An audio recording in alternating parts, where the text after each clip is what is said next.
You're listening to Max Talks. Hi, good evening and a warm hello to you.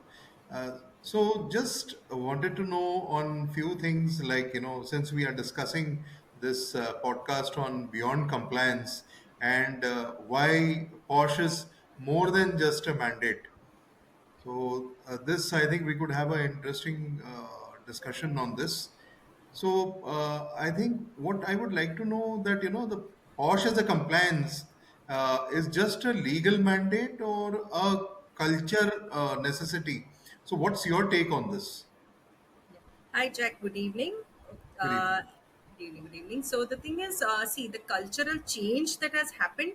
Earlier days, women were not so much, working and all. But over the years, the number of women folk that have joined offices and private limited companies and all, this cultural change is what has led to the legal mandate.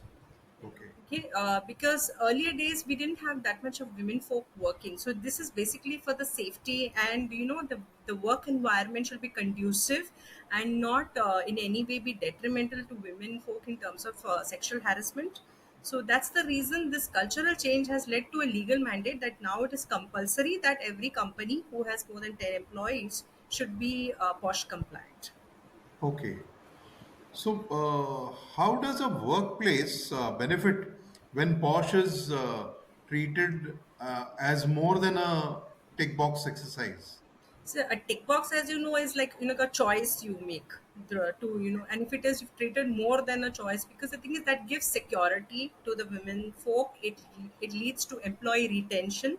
The Okay. employees are not frustrated basically because sometimes the power dynamics is what leads to these kind of offenses that happen. So the point is, at some point of time, that it should be considered more than a tick box in order for having employee retention and maximum efficiency, security, and conducive work environment.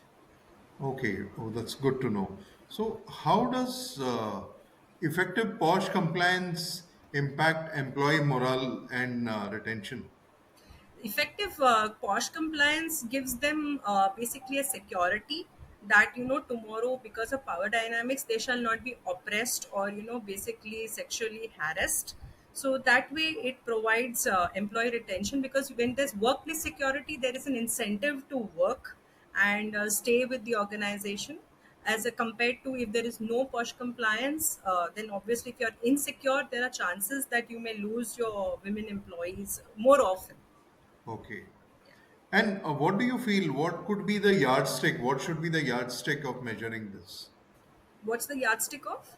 Measuring this, whether it is effectively done or not, or followed or not.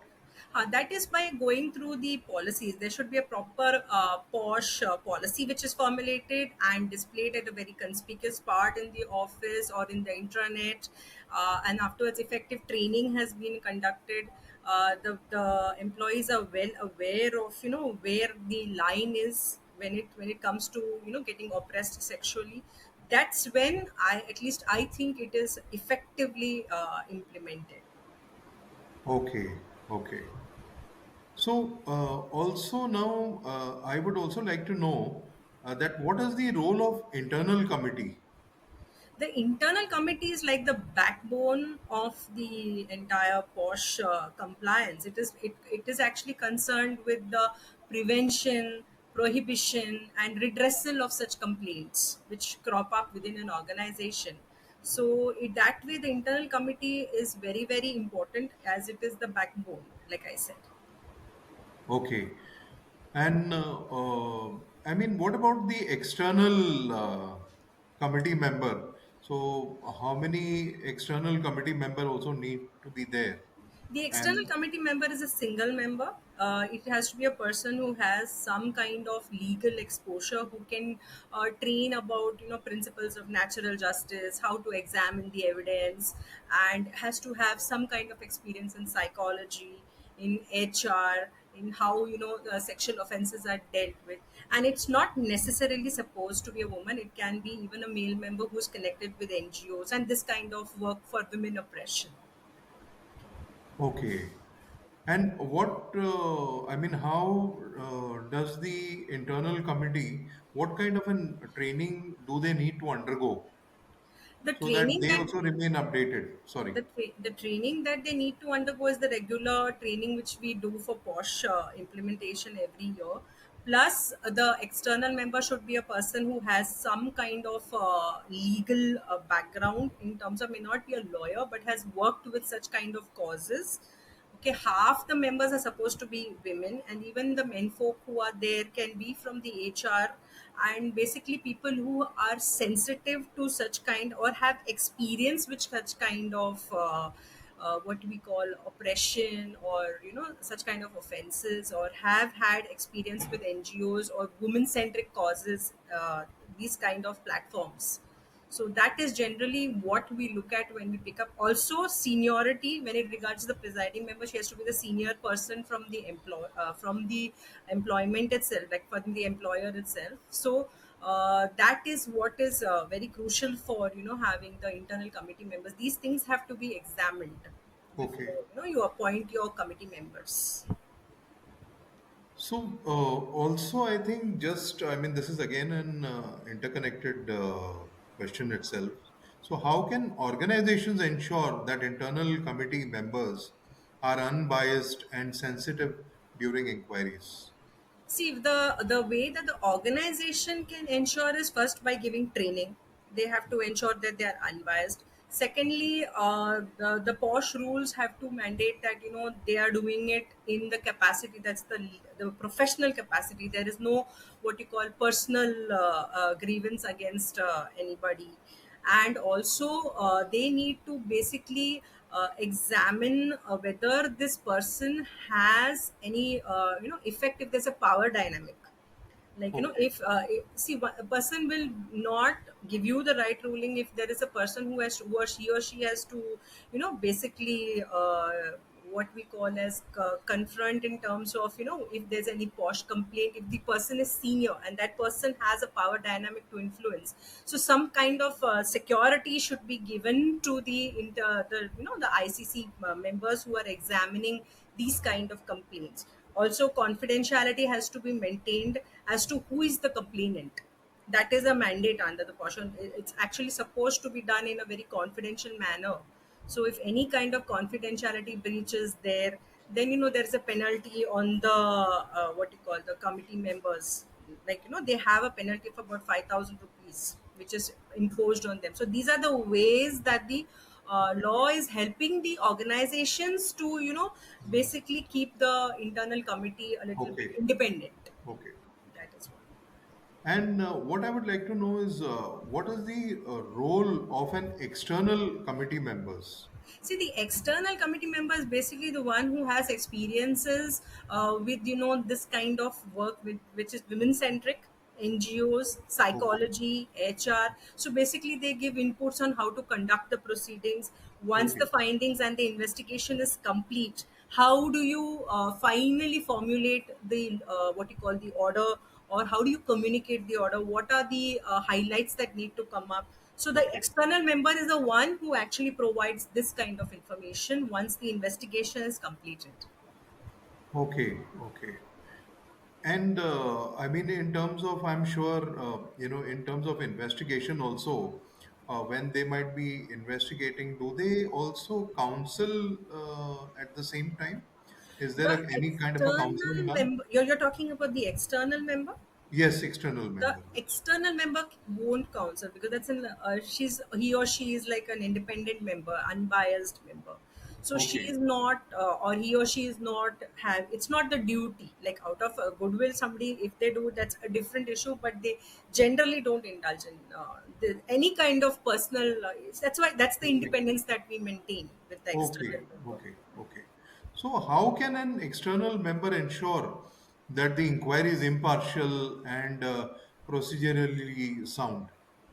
No, the external member will only go by evidence. Basically, Okay. they see, they cannot ensure, they are not part of the organization. That has to be ensured by the organization, where they pick up such kind of people who are the other members Okay. of the ICC. The external member is basically one who gives a value adder. Value add. Okay. Yeah, a value add person. So Mhm. external member supposed to be unbiased should ensure that his or her way of functioning is unbiased, is independent of the. But as such, if you say the external member is not really responsible for it to be unbiased, it's the prerogative of the company to ensure that Okay. it's an unbiased investigation.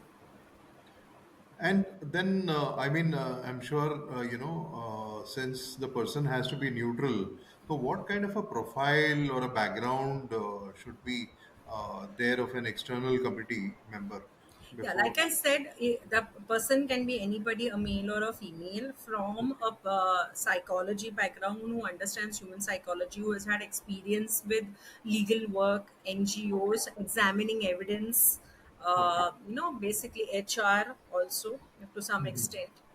Basically, to understand the power dynamics, how does it work, what is oppression. See, the biggest problem in POSH is to understand the difference between sexual harassment and other harassment. Sure. Yeah, so the Yes. external member should have that kind of experience to understand, like, this is an HR issue, or this like, a really a sexual issue.